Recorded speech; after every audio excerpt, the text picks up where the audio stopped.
이 아침에 선포할 하나님의 말씀은 이사야서 53장 4절에서 6절까지 말씀 봅니다. 이사야서 53장 4절에서 6절까지 한 구절씩 교독하고 6절은 함께한 목소리로 낭독합니다. 그는 실로 우리의 질고를 지고 우리의 슬픔을 당하였거늘 우리는 생각하기를 그는 징벌을 받아 하나님께 맞으며 고난을 당한다 하였노라.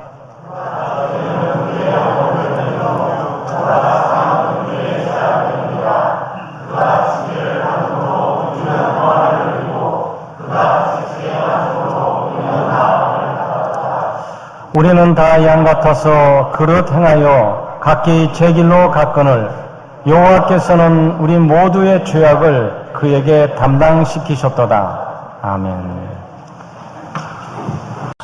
오늘은 고난주일을 맞이해서 예수 그리스도의 고난의 죽음이라는 제목으로 말씀을 나누겠습니다. 사람에는 공통된 운명이 있습니다. 그것은 고난을 당하는 것이고 죄의 영향을 받는다는 것이고 그리고 죽는다는 것입니다. 아마 세상에 태어난 어떤 사람도 고난당하지 않는 사람은 없고 죄를 짓지 않는 사람은 없고 죽지 않을 사람은 아무도 없습니다. 모두가 공통된 그런 운명이고 삶인 거죠. 그 예수님도 예외 없이 하나님의 아들이시고 또 육신을 가지셨기에 고난을 당하셨어요. 고난을 당하시되 극한 고난을 당하시고 무엇보다도 죄의 많은 유혹도 당하시지만 죄는 짓지 않으시고 또 기필코 정말 죽게 되셨는데 그 죽음이 범상치가 않죠. 우리가 잘 아는 것처럼 십자가에 못 박혀서 이 모습으로 죽으셨습니다. 죄인의 모습으로 죽으신 거고 형벌을 받아 죽는 것이고 저주를 받아 죽으신 거죠. 그건 이사야 선지자의 오늘 예언의 말씀이 바로 예수 그리스도에 대한 예언입니다. 오늘 주어지는 읽었던 내용들 우리가 친숙하지만 그가 찔림은 그러는데 그는 예수님의 찔림은 이런 뜻이에요. 그러니까 이사야 선지자는 예수 그리스도 구원자가 오시고 하나님의 아들이 오셔서 고난을 당하시고 형벌을 당하시고 저주를 당하시면서 십자가에 못 박혀 죽으실 것이다라고 여기에 예언을 했는데 신약 성경에 보면 바로 예수 그리스도 하나님의 아들이 이 땅에 오셔서 실제로 이 고난을 당하시고 십자가에 못 박혀 죽게 되십니다. 아마 여러분 잘 아는 것처럼 가시면류관도 쓰시고 채찍도 맞으시고 사람들의 경멸과 비난도 들으시고 업심여기 또 받으시고 그리고 능욕도 받으시고 곤욕을 치르시고 극한 신문 받으시면서 십자가에 못 박혀 죽으셨습니다. 그래서 이것을 바로 세례 요한, 예수님보다도 먼저 6개월 먼저 온 세례 요한이 바로 예수님이 요단강에 나타나시자 보라 세상 죄를 지고 가는 하나님의 어린 양이다 라고 예수 그리스도를 세상의 모든 죄를 걸머지고 가는 구세주이고 메시아임을 예언하시고 밝혀주셨습니다. 아마 그런데 우리가 여기서 의문이 들어요. 뭘 그렇게 잘못하셨기에 예수님께서 도대체 어떤 죄를 지셨기에 그렇게 심한 고통과 고난을 당하시고 모욕과 수치와 멸시와 능욕을 당하시고 급기야 죽는 죽음도 로마의 극한 처형인 죄인 중에 죄인을 죽이는 십자가형에 못 박혀 죽으셨을까? 도대체 어떤 죄를 짓기에 그렇게 하셨나? 이 부분들을 우리가 오늘 고난주일 때 살펴보면서 우리가 함께 하나님의 은혜를 받고자 합니다. 예수님의 고난의 죽음은 우리를 대신한 고난의 죽음이에요. 6절 말씀 우리는 다 양 같아서 그릇 행하여 각기 제 길로 갔지만 우리 무리의 죄악을 그에게 예수님에게 담당시키셨도다 그랬어요. 이 담당시키셨다는 말이 좀 어렵죠. 예수님께 대신 갚도록 하셨다라는 겁니다. 여기에 담당한다는 얘기는 대신한다는 뜻이에요. 예수님은 죄가 없는 분이십니다. 예수님은 하나님의 아들이실 뿐만 아니고 육신을 입고 이 땅에 오셨어요. 우리가 그것을 성탄절이라고 그러지 않습니까? 하나님의 아들이 인간과 같은 모습으로 인간의 육체를 입고 이 땅에 오셨다. 태어날 때 어떻게 태어나셨습니까? 동정녀에게 탄생되셨습니다. 어떤 혼인을 치르지 않고 첫밤을 치르지 않고 육체적인 접촉을 갖지 않고 처녀의 몸에서 잉태하게 됐어요. 신기한 일이죠. 이것을 신약 성경은 성령으로 잉태했다 그랬습니다. 그러니까 예수 그리스도는 아담의 혈통을 따라서 남자의 씨를 통해서 나오는 것이 아니고 하늘에 있는 생명 성령으로 잉태되어서 하늘의 생명을 가지고 이 땅에 오시게 된 거죠. 그러니까 예수님은 죄가 없는 분이세요. 아담의 혈통을 타지 않았습니다. 인간이 타락하고 오염되어 있고 불순종하고 불신했던 그 속성과 본질과 본성을 타고나지 않는 성령으로 잉태되었어요. 죄가 없는 예수 그리스도께서 왜 죄의 값인 죽음과 고난을 당하셔야 합니까? 오늘 이사야 선지자는 우리를 위한 것이다 그랬어요. 우리를 위하여 우리를 대신해서 고난을 당하시고 우리를 대신해서 십자가에 못 박혀 죽으셨다 그랬어요. 죄의 값이 무엇입니까? 죄의 값은 죽음이에요. 죄의 값은 저주입니다. 죄를 짓게 되면 하나님의 심판을 받고 하나님의 징벌을 받고 하나님의 저주를 받고 고난 가운데 고통을 당하게 될 것이고 심지어 죽음을 맛보게 되는 거예요. 우리 모두는 죄악 가운데 태어나고 죄의 값인 고난과 고통 가운데 또 죽음을 맛보고 살아가는 거죠.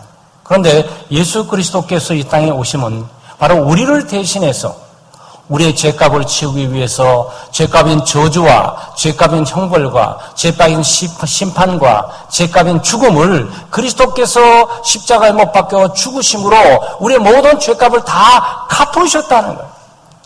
그런 측면에서 예수 그리스도는 우리의 구소자가 되는 것이고 우리의 죄를 담당하시고 이 땅에 오셨다는 사실입니다. 여러분 누가 빚을 졌는데 대신 누가 빚을 갚아줬어요? 대신 빚을 갚아줬는데 또 갚을 필요는 없잖아요. 빚을 1,000,000원 줬는데 누가 1,000,000원을 갚아줬으니까 또 다시 1,000,000원을 주게 되면 나는 2,000,000원을 주게 되니까 그럴 수는 없어요. 네, 빚을 갚으면 청산되면 없어지는 거예요. 어떤 사람이 죄값으로 죽어야 되는데 그 죽음의 자리에서 누가 대신 죽음의 값을 갚아주게 되면 죽음으로써 또 자기가 또 죽을 필요는 없지. 죽어야 되는 대가와 그 모든 계산을 누군가 대신에 자기 목숨을 떠서 지불해서 처리해버렸는데 자기가 또 죽겠다고 나설 필요는 없는 거죠. 이게 대신한다는 의미예요. 우리는 이것을 믿습니다. 우리는 그걸 대속의 죽음이라고 그래요. 예수님의 십자가의 죽음은 자기 죄 때문에 죽은 것이 아니에요. 예수님은 자기 죄 때문에 고난을 당하시고 자기 죄 때문에 징벌을 당하시고 자기 죄 때문에 심판을 받으시고 자기 죄 때문에 저주를 당하시고 자기 죄 때문에 십자가에 못 박혀 죽으신 것이 아니에요. 바로 우리의 죄값으로 죽어야 되고 우리의 죄값으로 받아야 될 저주와 형벌의 그 자리에 그리스도께서 대신 담당하시고 갚아주셨다. 이걸 위해서 예수 그리스도는 이 땅에 오셨고 십자가에 못 박혀 죽으신 거예요.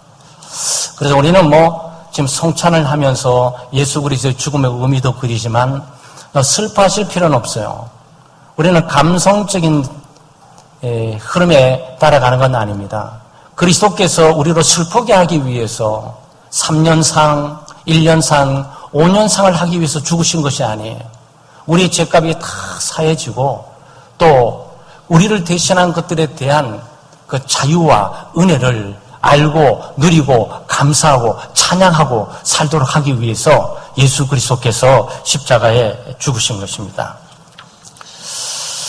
예수님이 십자가의 고난의 죽음을 당하신 것은 우리의 회복과 치유를 위한 것이에요. 우리를 대신한 죽음일 뿐만 아니고 바로 우리를 치유하시고 우리를 회복하시기 위해서 예수 그리스도께서 십자가에 못 박혀 죽으셨어요. 그러니까 이게 고난주간은 치유받는 시간이에요. 고난주간은 회복되는 시간이에요. 고난주간은 우리로 하여금 우리 영혼의 회복뿐만 아니고 심령의 회복과 마음의 회복과 마음의 상처들, 영혼의 상처들이 치유되고 회복되는 기간입니다. 왜냐하면 예수 그리스도께서 십자가에 못 박히시고 고난당하신 것이 바로 우리를 치유하고 회복하기 위함이기 때문입니다. 이사야서 53장 5절 말씀에 나와 있죠. 마지막 하반절에 보게 되면 그가 채찍에 맞음으로 우리가 나음을 입었도다 그랬어요. 채찍에 맞음으로 나음을 입었어요. 참 이상하죠. 왜 저 사람이 채찍 받는데 내가 나음을 입어야 될까? 사실 내가 가지고 있는 죄악들은 채찍에 맞을 정도가 아니고 면류관을 쓰고 십자가에 못 박혀 죽일 만큼 아주 악한 것이고 하나님이 죄를 혐오하고 미워하는 것이죠. 근데 예수 그리스도께서 십자가에 못 박혀 죽으심으로 우리가 나음을 얻습니다. 나음을 얻는다는 얘기는 뭐 고쳐지다 또는 수선하다 또 회복하다 또는 새롭게 되다 건강을 되찾다 그런 내용이에요. 다른 말로 말씀드리면 예수 그리스도께서 십자가에 못 박혀 죽으심은 나로 하여금 건강하게 살기 위해서 상처들이 치유되고 회복되기 위해서 문제들이 수선되고 꼬매지고 고쳐지기 위해서 예수 그리스도께서 이 땅에 오셔서 죽으셨거든요. 이게 뭐 육체적인 건강을 말하는 것만 아니에요. 물론 내 영혼이 잘된 같이 내 범사가 강건하다고 예수 믿는 사람이 하나님의 은혜로 육체적인 건강을 치유받고 회복될 수도 있어요. 그런데 여기서 말하는 나음은 육체적인 건강을 말하는 것이 아니고 영혼의 건강을 말하는 거예요. 우리 영혼은 죄로 말미암아서 타락되고 오염되어 있고 상처를 받고 있고 무참하게 찢길 대로 찢어져 있어요. 그래서 우리는 보복감이나 증오감들로 가득 차 있습니다. 피해의식으로 가득 차 있어요. 누가 약간만 시비 걸면 되면 싸우고 싶고 반발하고 싶고 대항하고 싶고 하소연하고 싶고 이렇게 하고 싶은 걸로 가득 차 있단 말이죠. 우리 영혼의 상처로 가득 차 있습니다. 이것을 우리는 용서라는 개념으로 생각합니다. 죄는 용서만이 해결할 수 있어요. 죄는 돈으로 해결할 수 없고요. 관계 개선으로 해결할 수 없고요. 죄는 세상의 권력이나 명예로 해결할 수 없고요. 죄는 용서만이 해결할 수 있어요. 용서되지 않는 죄는 심한 정죄감과 양심의 가책을 가지고 끌어안고 공포와 불안과 초조와 두려움 가운데 살아갈 수밖에 없어요. 죄에 매여 있단 말이죠. 예수 그리스도께서 십자가 못 박혀 죽으심으로 그를 믿는 모든 자의 영혼에 치유하시는 거죠. 마음을 치유하셔요.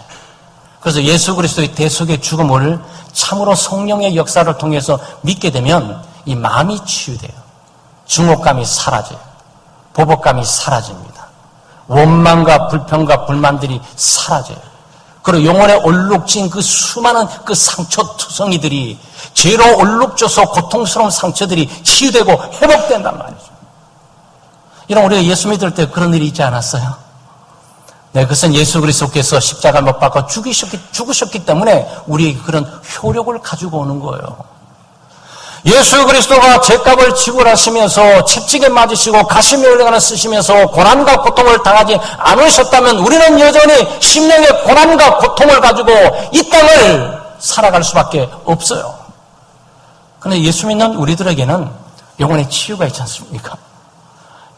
삐뚤어진 마음이 다 고정돼요. 엉클어진 마음들이 풀어져요. 딱딱하고 굳은 마음들이 부드러워져요.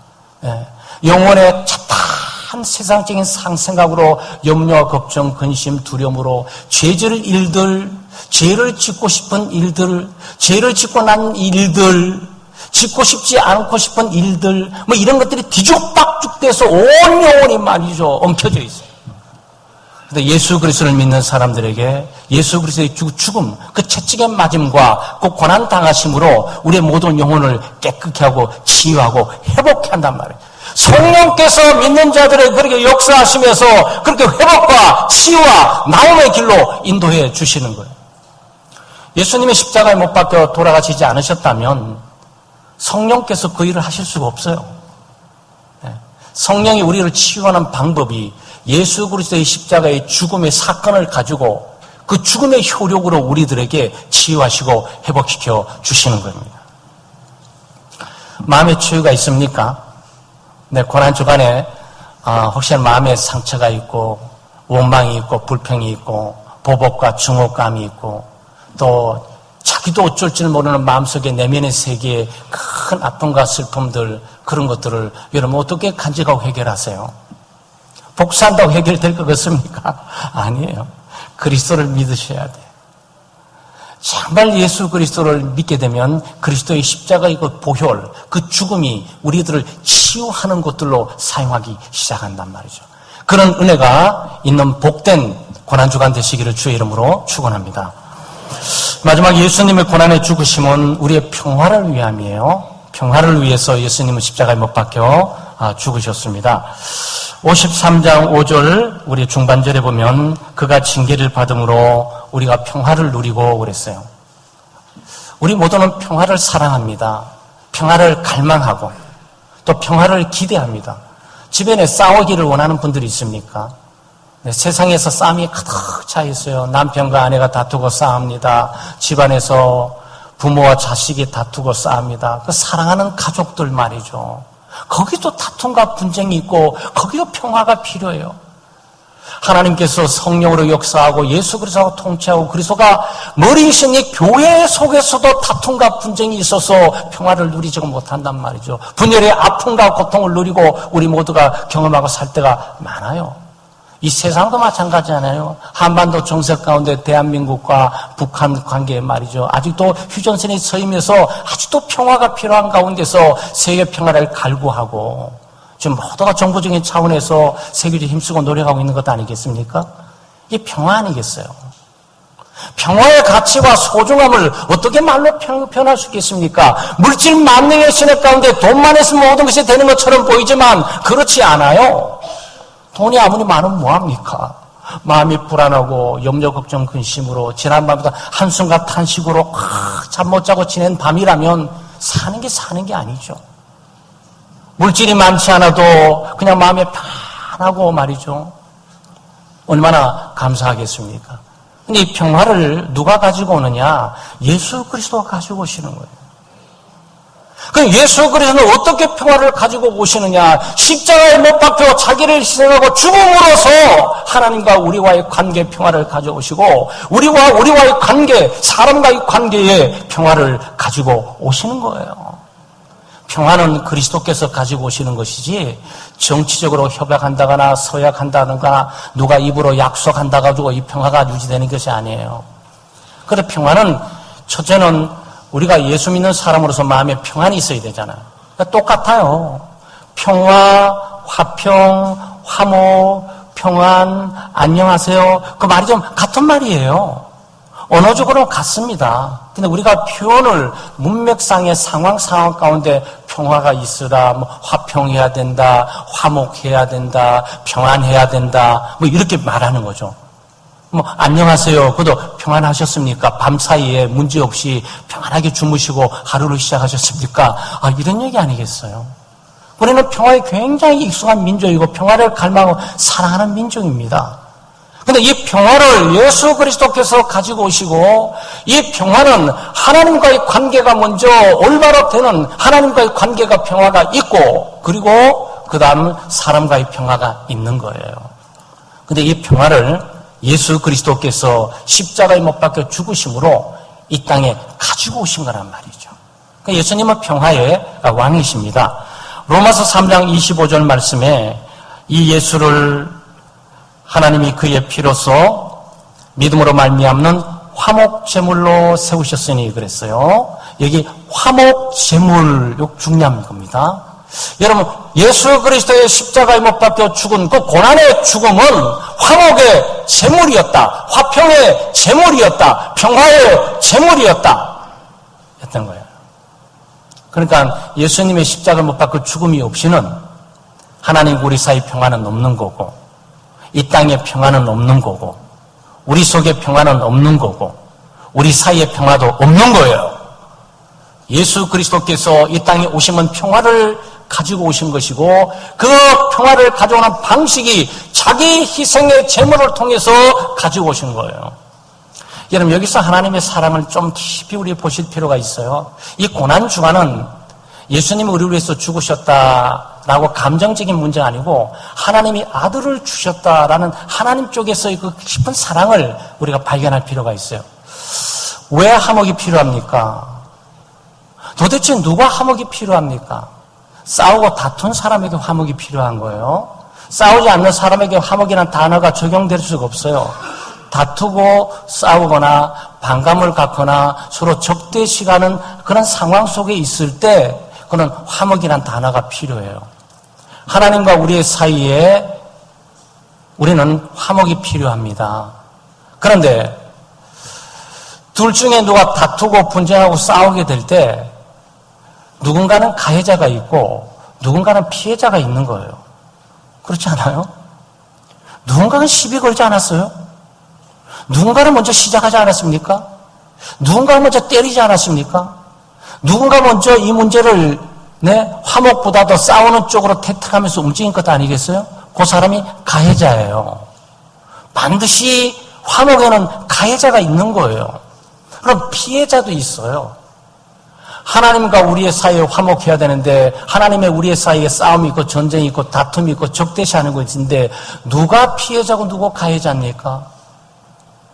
이 문제가 정확하지 않으면 여러분 복음을 이해하기가 어려워요. 하나님과 우리 사이에 화목해야 되는데 하나님과 우리 사이에 싸웠어요. 누가 가해를 했고 누가 피해를 본 거예요. 하나님이 피해자입니까? 우리가 인간이 피해자입니까? 일반적으로 사람들은 사람이 피해자라고 생각해요. 하나님이 나를 이런 모습으로 만들었다, 이런 세상에 보냈다, 이런 환경에 있게 했다, 이런 무능한 삶을 살게 했다, 또 이런 가정을 만나게 했다, 이런 나라에 태어나게 했다. 큰 모든 문제를 하나님의 탓으로 자기는 하나님 앞에 피해를 본 것으로 생각을 하니까 하나님의 이 피해를 보상해 줘야 된다고 생각하는 거예요. 근데 그렇지가 않아요. 하나님과 우리 사이에 하나님이 가장 피해자세요. 왜 그런지 아세요?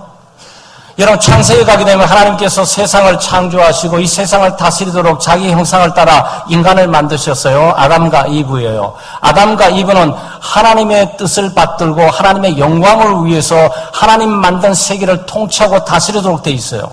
그런데 에덴 동산에 누가 들어왔죠?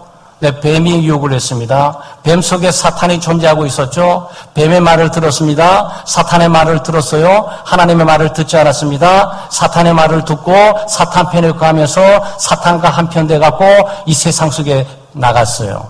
하나님은 하나님의 형상을 잃어버렸어요. 세상을 창조하실 뿐만 아니고 창조하면서 다스리신 하나님의 강력한 오른팔 인간을 하나님께서 잊어버렸어요. 그래서 사탄 탓으로 돌릴 수 없는 것이 인간이 자기 자유의지로 그렇게 하도록 결정하고 선택해서 가버렸어요. 그래서 하나님의 일을 망쳤습니다. 하나님의 세상을 하나님은 엄청나게 피해를 봤어요. 자기의 형상을 닮은 존재도 잃어버렸고 사탄 편에 돌려주게 된 뿐이고 그 사탄의 도구가 돼서 죄를 저지른 일들을 막무가내로 진행함으로 하나님의 세상이 어지럽혀지는 하나님은 엄청난 피해자예요. 가해자와 피해자가 서로 화목하기 위해서는 어떻게 해야 되는 거죠? 피해자가 가해자의 요구대로 따라야지. 그렇지 않습니까? 한 대 때렸으면 나를 가해했으면 가해자 내가 50억을 내놓으라고 50억을 줘야 돼요. 말이 안 돼도 줘야 됩니다. 그 요구대로 안 해주면 화목될 수가 없어요. 그런데 가해자는 하나님께서 인간에게 뭘 요구하고 계시는 겁니까? 이 땅에 죄가 없고 흠없는 화목 제물을 가지고 나오라는 거예요. 화목 제물을 가지고 나오라는 거예요. 세상에 죄 없는 사람이 어디 있어요? 50억의 사람들의 피를 다 흘려도 그 피는 하나님께서 받지 않아요. 그건 더럽혀지고 오염된 피니까 하나님께서 요구하는 이 피해자가 가해자인 인간에게 요구하는 것은 흠없고 점없는 죄가 없는 피를 가지고 나오라는 거예요. 없어요. 그래서 인간은 이 문제에 절대적으로 답할 수가 없습니다. 네? 가해했으면 가해한 대로 형벌을 받을 수밖에 없어요. 그런데 피해를 본 하나님께서 우리를 불쌍히 여겨서 자기 아들을 이 땅에 육신으로 보내시고 십자가에 못 박혀 죽게 함으로 이 보상물을 우리에게 주신 거예요. 보상물을 주시면서까지 가지고 나오라는 거죠. 우리로 표현해드리면은 누가 나에게 가해를 해서 여기 일을 부려뜨렸는데 내가 5천만 원 내놓으라 그러는데 5천만 원이 없어서 합의가 안 돼요. 그래서 내가 5천만 원을 만들어서 나를 때린 사람에게 준 거라고. 5천만 원 갖고 가지고 와서 나를 보상하고 그리고 나와 함께 악수하고 화목하고 지내보자고. 이게 하나님의 사랑이에요. 예수 그리스도의 십자가의 죽음은 단순한 것이 아니고 하나님이 우리를 화목케 하기 위해서 화평과 평화를 주시기 위해서 자신의 독생자 예수 그리스도를 아낌없이 우리를 위해서 주신 하나님의 사랑이 그 속에 들어있는 거예요. 여러분, 고난전할 때 하나님의 사랑을 기억해야 되고 예수 그리스도의 사랑을 기억해야 되고 나 같은 죄인을 위해서 살리기 위해서 나에게 치유하고 회복하기 위해서 나를 대속하기 위해서 나를 대신하기 위해서 내 마음속에 평화를 주고 우리 가정에 평화를 주고 우리 나라와 우리 교회에 평화를 주고 나와 넌 사이에 평화를 주시기 위해서 그리스도께서 죽으셨구나라는 사실을 우리가 고백할 뿐만 아니고 근데 그것들을 선포하고 또 믿고 감사하고 찬양하고 살아야 됩니다. 사랑하는 여러분, 고난주간을 맞이해서 하나님의 사랑의 충만함, 예수 그리스도의 십자가를 못 박혀 죽으심으로 인한 정말 우리의 치유와 회복의 은혜, 그리고 혹시나 가정 속에서 직장 속에서 사회 속에 다퉜을지 모르겠지만 이제는 그 다툼이 이 고난주간에는 그리스도의 복음을 믿고 그리스도와 함께 또 성찬에 참여하면서 그 모든 것들을 용서하고 그리고 회복하고 치유하고 그리고 화목하는 복된 역사가 있는 고난주간 되시기를 주의 이름으로 축원합니다. 하나님 아버지 참 감사합니다. 하나님의 은혜와 사랑으로 저희들이 살아갑니다. 오늘 고난주간 주일을 맞이해서 이사야서 53장 4절에 6절 말씀을 통해 이사야의 예언이 예수 그리스도를 통해 이루어졌음을 우리가 믿고 또 그리스도의 십자가의 죽음이 나를 위한 것이고 내 모든 죄값인 죽음과 저주와 형벌과 심판을 다 갚는 죽음이기에 이젠 내가 그리스도 안에서 죄로부터 자유케 되고 또 마음의 치유와 회복을 갖고 보복감과 증오감을 다 내려놓고 하나님의 사랑 앞에서 우리가 하나님의 사랑의 충만함으로 세상을 향해 나갈 수 있도록 도우시고 인도해 주시기를 원합니다. 그리스도를 사랑하는 뜨거운 사랑의 마음을 가지고 이 고난주간 죄를 미워할 뿐만 아니고 하나님의 거룩한 뜻을 하나라도 실천해가는 복된 한 주간 될 수 있도록 은혜를 베풀어 주시옵소서. 무엇보다도 우리 가운데 평안을 주시고 또 가족 가운데 평안을 주시고 또 교회 가운데 평안을 주시며 이 평안을 위해서 그리스도가 희생한 것처럼 우리도 가정과 이 사회, 교회 가운데 평안을 위해서 내 자신이 주고 희생 제물이 되고 화목 제물이 되는 그리스도의 발자취를 따르는 복된 주간 되도록 은혜 베풀어 주시옵소서. 감사드리며 예수님 이름으로 기도하옵나이다. 아멘.